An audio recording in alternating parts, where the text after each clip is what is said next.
اصغر صاحب، میں نے اور میرے سامعین و ناظرین نے ایک بات تو بڑے باغور انداز سے پکڑ لیا آپ کی، وہ یہ ہے کہ آپ بہت معصوم انسان ہیں.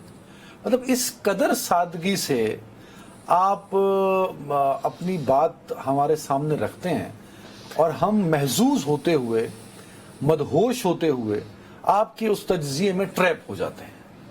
اب دیکھیے نا کہ آپ کو پتا میں فیکٹس پر بات کرتا ہوں، بغیر حقائق کے تو میں بات ہی نہیں کرتا.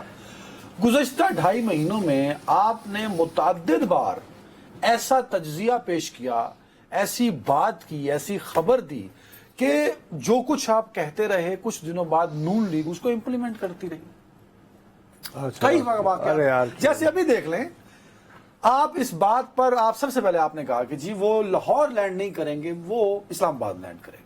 یہ آپ نے سب سے پہلے کہا، اور پھر آپ نے اس پر کنسسٹنٹ ہمیں کہتے رہے کہ نہیں وہ اسلام آباد لینڈ کریں گے، لاہور نہیں لینڈ کریں گے.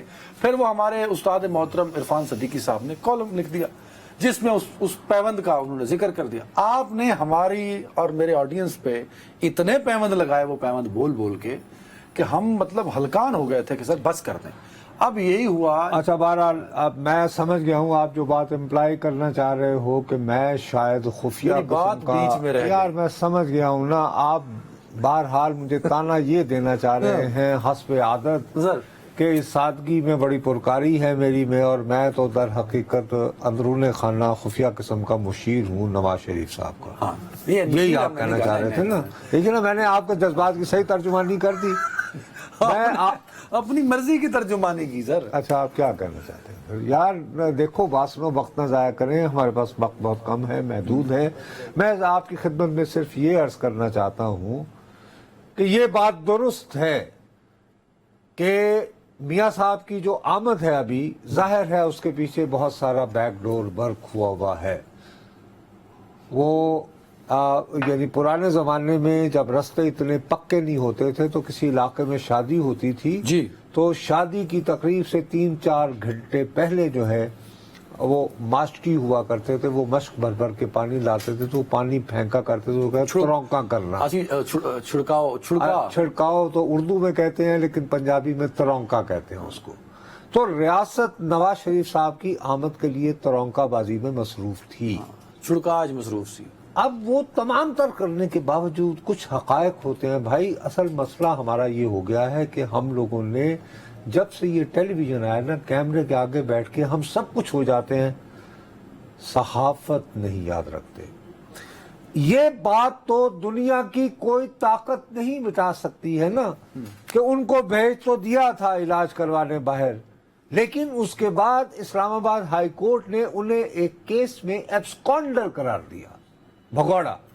اب بھگوڑا جو ہے مفروض یار ایبسکونڈر کو چلو جی مفرور کہنے، آپ ایسے کہنے کہ صرف ایبسکونڈر ہی کہتے ہیں. میری بڑی مہذب ڈکشنری. ارے بھیا صاحب آپ ایسا کریں، میں کو خوشی سے نہیں کہہ رہا ہوں، لیکن اگر ایبسکونڈر کا آپ کو یہ لفظ یعنی کہ یہ ترجمہ پسند نہیں تو محض ایبسکونڈر ہی کہتے رہتے ہیں. چلو اشتہاری تو ہے، تو اشتہاری آپ کے خیال میں بہت اچھا لفظ ہے.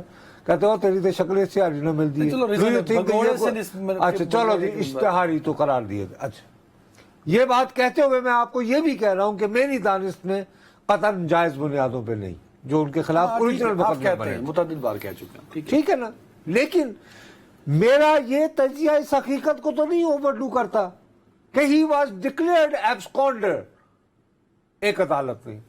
اب اس کے ہوتے ہوئے میاں صاحب لندن سے روانہ ہوں اور لاہور ایئرپورٹ اتریں اور سیدھا مینار پاکستان چلے جائیں تو یہ کیا وہ یعنی کہ بابر کی طرح یا چنگیز خان کی طرح فاتح کر کے آ رہے ہیں پاکستان کو؟ یار گاڈ سے دیر از اے لا اینڈ ہی ہیڈ. اچھا اب یہی بات میں امیجن کر کے لوگوں کو بتا رہا تھا، وہ ہمارے آج کل مسلم لیگ کے نون والے وہ بھی سوشل میڈیا پہ چھا کر ان کا حال ہی ہو گیا کہ کبا چلا ہنس کی چال اپنی بھی بھول گیا.